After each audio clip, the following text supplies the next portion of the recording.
Hello दोस्तों, आप सभी का स्वागत है आपके अपने यूट्यूब चैनल नॉलेजपुर में। आज के वीडियो में मैं आपके साथ डिस्कशन करूंगा इकोनॉमिक्स के पहले चैप्टर के बहुत ही इम्पोर्टेंट क्वेश्चन को। जैसा कि आपको पता है कि हमारे चैनल पर इतिहास के सभी सब्जेक्टिव और ऑब्जेक्टिव क्वेश्चन को मैंने बहुत ही सरल शब्दों में समझा दिया है। उनके सभी लेक्चर ऑब्जेक्टिव के अलग अलग और सब्जेक्टिव के भी अलग अलग मैंने करवा दिए हैं। अगर आपने उनको नहीं देखा है तो आप ज़रूर देखिएगा, 100% आपका फ़ायदा होगा। और अब हम आज से शुरू करने वाले हैं इकोनॉमिक्स के सब्जेक्टिव क्वेश्चन। और आपको पता होगा कि इकोनॉमिक्स का ऑब्जेक्टिव क्वेश्चन के भी 3 लेक्चर आ चुके हैं। पहले का, दूसरे का, तीसरे अध्याय में कोई भी ऑब्जेक्टिव क्वेश्चन नहीं बनता है। चौथे अध्याय का भी क्वेश्चन अपलोड हो चुका है। तो बाकी जो बचे हुए हैं उनको भी मैं इसी महीने के अंत में आपको करा दूंगा। और हमारा एक सप्ताह के अंदर मे बी इकोनॉमिक्स भी हमारा सब्जेक्टिव और ऑब्जेक्टिव दोनों समाप्त हो जाएगा। फिर दिसंबर में हमारा जो ज्योग्राफी है और फिर उनके बाद जो पॉलिटी है और हमारा आपदा, मैं उनको भी दिसंबर के अंत तक आपको अच्छी तरीके से सब्जेक्टिव और ऑब्जेक्टिव का क्वेश्चन दोनों ही करा दूंगा। और बीच बीच में जो भी इम्पोर्टेंट टॉपिक होगा मैं वो भी आपको करवाते जाऊंगा। ठीक है, तो चलिए आज के वीडियो में हम देखते हैं इकोनॉमिक्स के पहले चैप्टर के सब्जेक्टिव क्वेश्चन को। ठीक है, याद रखना है यह क्लास 10th के लिए हम लोग पढ़ रहे हैं और तैयारी हमारा हो रहा है जो हमारा एग्ज़ाम आने वाला है कब 2022 में बिहार बोर्ड का, उनके लिए हम ये टारगेट कर रहे हैं। लेकिन अगर कोई आप लोगों में से सीबीएसई बोर्ड के बच्चे हैं तो वह भी इस लेक्चर को देख सकते हैं, समझ सकते हैं, 100% उनका भी फ़ायदा होगा। ठीक है, तो चलिए हम शुरुआत करते हैं पहले चैप्टर से। हमारा पहला चैप्टर है अर्थव्यवस्था एवं इसके विकास का इतिहास। हम इसी के सब्जेक्टिव प्रश्न को आज देखेंगे, समझने का प्रयास करेंगे। आपसे हमारी एक ही रिक्वेस्ट है, आप इस वीडियो को शुरू से लेकर अंत तक देखिएगा। हो सकता है वीडियो 15 से 20 मिनट के आसपास का हो जाए, लेकिन मैं ये गारंटी लेता हूँ कि अगर आप 15 से 20 मिनट तक इस वीडियो को देखोगे तो 100% आपको समझ में आएगा। आपको ये सभी के सभी प्रश्न रटने नहीं पड़ेंगे और रटा हुआ प्रश्न लंबे समय तक याद भी नहीं रहता है। ठीक है, आपको बस कुछ नहीं करना है, इस वीडियो को शुरू से लेके अंत तक देखना है। तो चलिए, हमारा आज का पहला प्रश्न है, पहले अध्याय का पहला प्रश्न है, अर्थव्यवस्था किसे कहते हैं। यह एक साधारण सा प्रश्न है और बोलचाल की भाषा में यह प्रश्न आपसे कोई भी पूछ सकता है। ठीक है, तो अर्थव्यवस्था किसे कहते हैं? तो अर्थव्यवस्था एक ऐसा तंत्र या फिर ढांचा है जिसके अंतर्गत विभिन्न प्रकार की आर्थिक क्रियाएं संपादित की जाती है या आर्थिक क्रियाएं संपन्न होती है। तो अर्थव्यवस्था क्या है? तो अर्थव्यवस्था क्या है? तो अर्थव्यवस्था एक ऐसा तंत्र है या ढांचा है जिसके अंतर्गत किसी भी देश की सभी आर्थिक क्रियाएं को संयोजित किया जाता है। ठीक है, यहीं पर एक अर्थशास्त्री थे ब्राउन, तो इनके अनुसार इन्होंने अपनी परिभाषा दिया था। तो अर्थव्यवस्था आजीविका अर्जन की एक प्रणाली है। अर्थव्यवस्था क्या है? आजीविका अर्जन की। आजीविका का मतलब हुआ जीवन जीने की एक प्रणाली है। उस जीवन की कोई भी व्यक्ति अपने जीवन को जीने के लिए जो विभिन्न प्रकार के कार्य करते हैं, उन्हीं के सम्मिलित रूप को हम क्या कहते हैं? अर्थव्यवस्था कहते हैं। क्या आपको समझ में आया? ब्राउन के अनुसार अर्थव्यवस्था आजीविका की अर्जन की एक प्रणाली है, बस इतना ही। या फिर आप क्या बोल सकते हैं, समाज की सभी आर्थिक क्रियाओं के योग को ही हम अर्थव्यवस्था कहते हैं। ये तीनों परिभाषा है, आप इन तीनों में से किसी को भी लिखोगे तो आपको 2 अंक मिलेंगे। और 2 अंक में यह प्रश्न बहुत ही ज़्यादा पूछा जाता है। अर्थव्यवस्था क्या है? तो अर्थव्यवस्था ब्राउन के अनुसार आजीविका अर्जन की एक प्रणाली है या समाज की सभी आर्थिक क्रियाओं के योग को ही अर्थव्यवस्था कहते हैं। या फिर आप क्या बोलोगे? अर्थव्यवस्था एक ऐसा तंत्र या ढांचा है जिसके अंतर्गत विभिन्न प्रकार की आर्थिक क्रियाएं संपादित की जाती है या फिर संपन्न होती है। तो मैं उम्मीद करता हूं कि आपको ये पहला क्वेश्चन अच्छे से समझ में आ गया। याद रखिए, आपको रटना नहीं है। ठीक है, चलिए हमारा दूसरा प्रश्न है आज का, मिश्रित अर्थव्यवस्था किसे कहते हैं। तो पहले आपको पता होना चाहिए कि अर्थव्यवस्था कितने प्रकार के होते हैं? 3 प्रकार के। कौन सब? पूंजीवादी अर्थव्यवस्था है ना, पूंजीवादी अर्थव्यवस्था, उनके बाद समाजवादी अर्थव्यवस्था और तीसरा होता है मिश्रित अर्थव्यवस्था। ठीक है, मिश्रित अर्थव्यवस्था, इस चीज को आपको ध्यान में रखना है। अर्थव्यवस्था के कितने प्रकार? मूल रूप से 3 प्रकार। कौन सा? पूंजीवादी अर्थव्यवस्था, समाजवादी और मिश्रित अर्थव्यवस्था। तो आपसे यहाँ से आपसे प्रश्न पूछा गया है कि मिश्रित अर्थव्यवस्था क्या है या फिर मिश्रित अर्थव्यवस्था किसे कहेंगे, तो आप क्या बोलोगे? मिश्रित अर्थव्यवस्था पूंजीवादी अर्थव्यवस्था एवं समाजवादी अर्थव्यवस्था का मिश्रण है। मिश्रित अर्थव्यवस्था क्या है? कोई ऐसा देश जिस देश में पूंजीवादी अर्थव्यवस्था का भी ढांचा हो और समाजवादी अर्थव्यवस्था का भी ढांचा हो, उन्हीं दोनों के मिश्रित रूप को ही हम क्या बोलते हैं? मिश्रित अर्थव्यवस्था कहते हैं। तो मिश्रित अर्थव्यवस्था पूंजीवादी तथा समाजवादी अर्थव्यवस्था का मिश्रण है। मिश्रित अर्थव्यवस्था वह अर्थव्यवस्था है जहां उत्पादन के साधनों का अधिकार या फिर स्वामित्व सरकार तथा निजी व्यक्तियों के पास होता है। तो मिश्रित अर्थव्यवस्था में दोनों होगा। पूंजीवादी अर्थव्यवस्था में क्या होता है? पूंजीवादी अर्थव्यवस्था किसी एक व्यक्ति के केंद्रित होता है, वहां पर किसी भी व्यक्ति का मूल उद्देश्य होता है लाभ अर्जित करना। जबकि समाजवादी अर्थव्यवस्था ये सरकार के द्वारा संचालित किया जाता है, यहाँ पर सरकार का मूल उद्देश्य होता है उस देश के नागरिकों का भला करना। लेकिन पूंजीवादी अर्थव्यवस्था में यहाँ पर व्यक्तिगत लोगों का ज़्यादा दबदबा होता है। लेकिन मिश्रित अर्थव्यवस्था में क्या होता है? ये दोनों होगा। इसीलिए इसका आंसर आप क्या लिखोगे? मिश्रित अर्थव्यवस्था पूंजीवादी तथा समाजवादी अर्थव्यवस्था का मिश्रण है।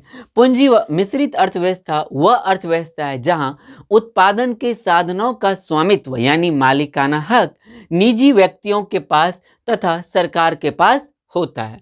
भारत एक मिश्रित अर्थव्यवस्था वाला देश है। बस सिंपल सा है। पाकिस्तान भी मिश्रित अर्थव्यवस्था वाला देश है, श्रीलंका भी मिश्रित अर्थव्यवस्था वाला देश है, लेकिन अमेरिका, कनाडा ये सब ज़्यादातर पूंजीवादी अर्थव्यवस्था वाला देश है। ठीक है, तो मैं उम्मीद करता हूं कि मिश्रित अर्थव्यवस्था भी आपको समझ में आ गया होगा। तो मिश्रित अर्थव्यवस्था मूल रूप से 3 प्रकार के होते हैं: पूंजीवादी अर्थव्यवस्था, समाजवादी अर्थव्यवस्था और मिश्रित अर्थव्यवस्था। पूंजीवादी अर्थव्यवस्था में मूल रूप से जो एक खास व्यक्ति के केंद्रित या फिर खास कंपनी के केंद्रित वो अर्थव्यवस्था होती है, वहाँ पर पूंजीवादी अर्थव्यवस्था में लोगों का मूल उद्देश्य होता है लाभ को ज़्यादा से ज़्यादा अर्जित करना। समाजवादी अर्थव्यवस्था सरकार के संचालन के द्वारा चलती है और सरकार का मूल उद्देश्य होता है उस देश में या फिर समाज के लोगों का भला करना। लेकिन हम मिश्रित अर्थव्यवस्था उसे कहेंगे जहाँ पर मालिकाना हक पूंजीवादी मतलब आम लोगों के पास भी हो, निजी व्यक्तियों के पास भी हो और सरकार के भी पास हो। और इसका एक उदाहरण कौन सा है? हमारा प्यारा सा देश भारत। ठीक है, चलिए हमारा तीसरा प्रश्न है आज का कि सतत विकास क्या है। ठीक है, सतत विकास क्या है? तो आप क्या बोलोगे? सतत विकास का शाब्दिक अर्थ है, सतत विकास का शाब्दिक अर्थ है ऐसा विकास जो जारी रह सके, है ना, ऐसा विकास जो जारी रह सके, टिकाऊ बना रह सके। सतत विकास में ना केवल वर्तमान पीढ़ी बल्कि भविष्य की पीढ़ी को भी ध्यान में रखकर विकास किया जाता है। हम ऐसे विकास को ही क्या कहते हैं? सतत विकास कहते हैं। क्या आपको समझ में आया? सतत विकास क्या है? तो आप क्या बोलोगे? सतत विकास का शाब्दिक अर्थ है ऐसा विकास जो जारी रह सके, जो टिकाऊ रह सके। सतत विकास में न केवल वर्तमान पीढ़ी बल्कि भविष्य की आने वाली पीढ़ी को भी ध्यान में रखकर विकास किया जाता है। ऐसे विकास को ही क्या कहते हैं? सतत विकास कहते हैं। ठीक है, मैं उम्मीद करता हूं कि आपको यह प्रश्न भी समझ में आ गया होगा। ठीक है, चलिए हमारा आज 4 नंबर का प्रश्न है आज का कि आर्थिक नियोजन क्या है। ठीक है, ये प्रश्न भी बहुत ही ज़्यादा VVI है। ठीक है, ये प्रश्न भी कई बार पूछा गया है। सतत विकास में भी आप जितना ज़्यादा VVI लगा दो उतना ज़्यादा कम है। ये प्रश्न भी कई बार पूछा गया है। ठीक है, तो आर्थिक नियोजन क्या है? तो आर्थिक नियोजन का अर्थ है राष्ट्र की प्राथमिकताओं के अनुसार देश के संसाधनों का वर्गीकरण या संसाधनों का विभिन्न विकासात्मक क्रियाओं में प्रयोग करना ही आर्थिक नियोजन है। आर्थिक नियोजन में मूल रूप से क्या होता है कि देश में जो हमारे देश की जो अर्थव्यवस्था है, इस अर्थव्यवस्था यानी हमारे देश के जो संसाधन है, इन संसाधनों का देश के अंदर विकास के सभी रूपों में इनका उपयोग करना ही आर्थिक नियोजन कहलाता है। आर्थिक नियोजन में मूल रूप से पहले आपको पता होगा कि योजना आयोग हमारे देश में चलता था। योजना आयोग का मूल उद्देश्य क्या होता था? योजना आयोग का मूल उद्देश्य था कि हमारे देश में जो भी संसाधन है, इनके साथ ही साथ हमारा देश अगले 5 वर्षों तक या अगले 1 वर्ष में क्या सब क्रियाएं करेगा, कौन सब आर्थिक क्रियाएं करेगा कि हमारा देश विकास करे। तो इनके बारे में पूरी की पूरी योजना बनाता था योजना आयोग। लेकिन आपके जानकारी के लिए बता दूं कि योजना आयोग को अब समाप्त कर दिया गया है। कब? 1 जनवरी 2015 ईस्वी को।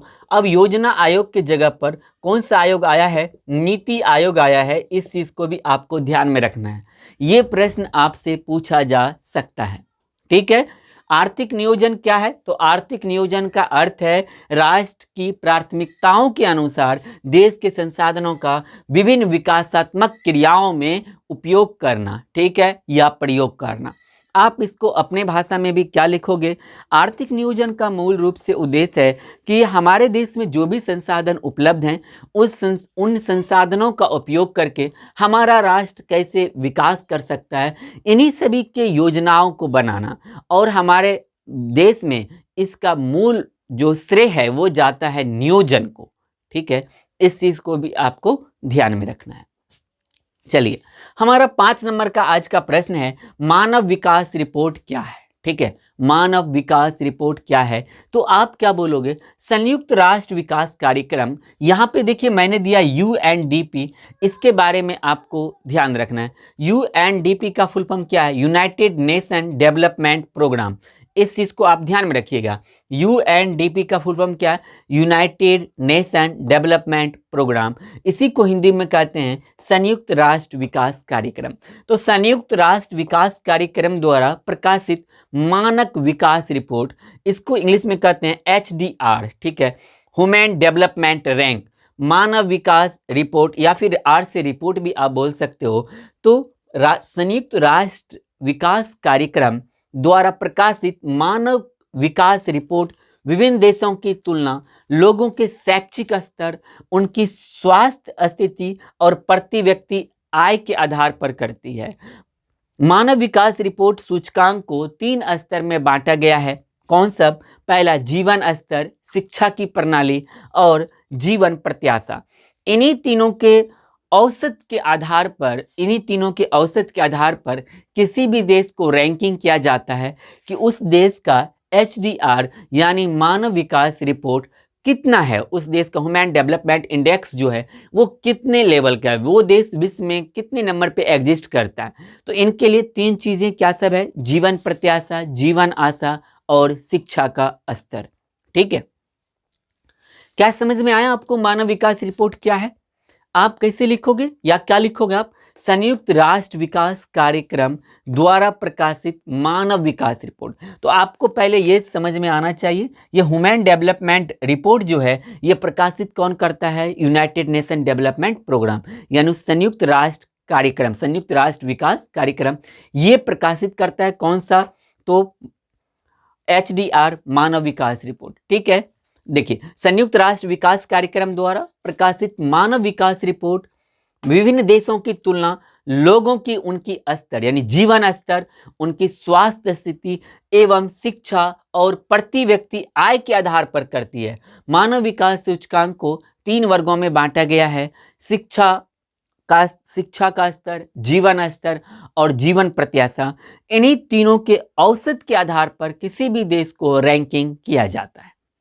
ठीक है, मैं उम्मीद करता हूं कि आपको ये समझ में आ गया, ज़्यादा कन्फ्यूजन वाला नहीं है। मानव विकास रिपोर्ट में 2 चीज़ें याद रखिएगा, ये एक संयुक्त राष्ट्र विकास कार्यक्रम के द्वारा प्रकाशित किया जाता है, ह्यूमन डेवलपमेंट इंडेक्स, ये मूल रूप से इनके 3 आधार हैं, जीवन आशा, जीवन प्रत्याशा और शिक्षा का स्तर। ये इन्हीं तीनों के आधार पर किसी भी देश को रैंकिंग करता है। ठीक है, चलिए हमारा 6 नंबर का क्वेश्चन है, ये भी आपको VVI है। ठीक है, इस चीज़ को आपको ध्यान में रखना है क्योंकि मानव विकास रिपोर्ट भी कई बार पूछा गया है, लेकिन इन सभी में अभी तक सबसे ज़्यादा VVI है आपको ये वाला क्वेश्चन, यानी 6 नंबर का प्रश्न। ये प्रश्न क्या है? अर्थव्यवस्था की संरचना से आप क्या समझते हैं? बहुत ही ज़्यादा वीवीआई प्रश्न है, बहुत ही ज़्यादा। और ये कई बार, यानी इस अध्याय से मैं बोलूं तो सबसे ज़्यादा पूछा जाने वाला ये प्रश्न है, अर्थव्यवस्था की संरचना से आप क्या समझते हैं? तो आप क्या बोलिएगा, क्या लिखिएगा आप? अर्थव्यवस्था की संरचना से तात्पर्य है, या फिर अर्थव्यवस्था की संरचना का मतलब है विभिन्न उत्पादन क्षेत्रों में इसके विभाजन से, यानी अर्थव्यवस्था को कितने भागों में बांटा गया है, उनका ये मूल उद्देश्य है। तो अर्थव्यवस्था की संरचना से तात्पर्य या फिर इसका मूल उद्देश्य है विभिन्न उत्पादन क्षेत्रों में इसके विभाजन से है। अर्थव्यवस्था में विभिन्न प्रकार की आर्थिक क्रियाएं संपादित की जाती है, जैसे कृषि, उद्योग, सेवा, परिवहन, व्यापार इत्यादि। तो अर्थव्यवस्था को मूल रूप से इन्हें मोटे तौर पर कितने भागों में बांटा गया है? अपने देश में 3 भागों में बांटा गया है। कौन सब? प्राथमिक क्षेत्र, द्वितीयक क्षेत्र और तृतीयक क्षेत्र। तो प्राथमिक क्षेत्र को कृषि क्षेत्र भी कहा जाता है। इसके अंदर कृषि, पशुपालन, मछली पालन, ये सभी के सभी आते हैं। मधुमक्खी पालन भी इसके अंतर्गत आ जाता है।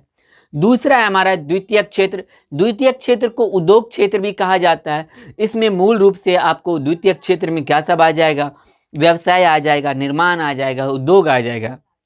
तृतीयक क्षेत्र, तृतीयक क्षेत्र को सेवा क्षेत्र भी कहा जाता है।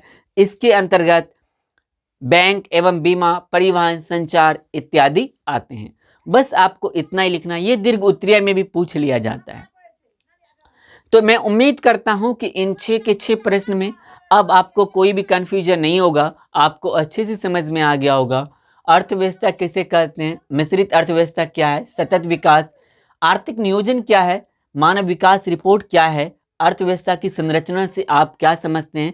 ये 6 के 6 प्रश्न आपको अच्छे से समझ में आ गया होगा। अगर किसी भी प्रश्न में आपको कंफ्यूजन रह गया है तो एक बार आप इस वीडियो को फिर से देखिए, 100% आपको समझ में आएगा। अगर नहीं आता है तो अगर आपको किसी भी कोई प्रश्न में कन्फ्यूजन रह जाता है तो आप अपने कन्फ्यूजन वाले प्रश्न को वीडियो के नीचे कमेंट जरूर कीजिएगा। मैं अगली वीडियो अगले अध्याय का जब बनाऊंगा तो मैं आपको वहां पर उस प्रश्न को भी फिर से डिस्कशन कर दूंगा, आपको समझाने का प्रयास करूंगा। तो मैं उम्मीद करता हूं कि आपको यह प्रश्न अच्छे से सभी के सभी अच्छे से समझ में आ गया होगा, कोई भी दिक्कतें नहीं होगी। अगर आपको अच्छे से समझ में आ गया है तो अब आप मोबाइल को दूर रखिए और इन सभी प्रश्नों को आप अपने से बनाने का, लिखने का प्रयास कीजिए। इनसे आपका बहुत ही ज़्यादा फायदा होगा, बहुत ही ज़्यादा। अगर आपको समझ में आ गया तो तुरंत इनको अपने शब्दों में लिखने का प्रयास कीजिएगा। अगर आपको यह वीडियो अच्छा लगा तो इस वीडियो के लिंक को आप ज़्यादा नहीं, अपने 20 दोस्तों के साथ शेयर कीजिए, व्हाट्सएप पर, फेसबुक पर।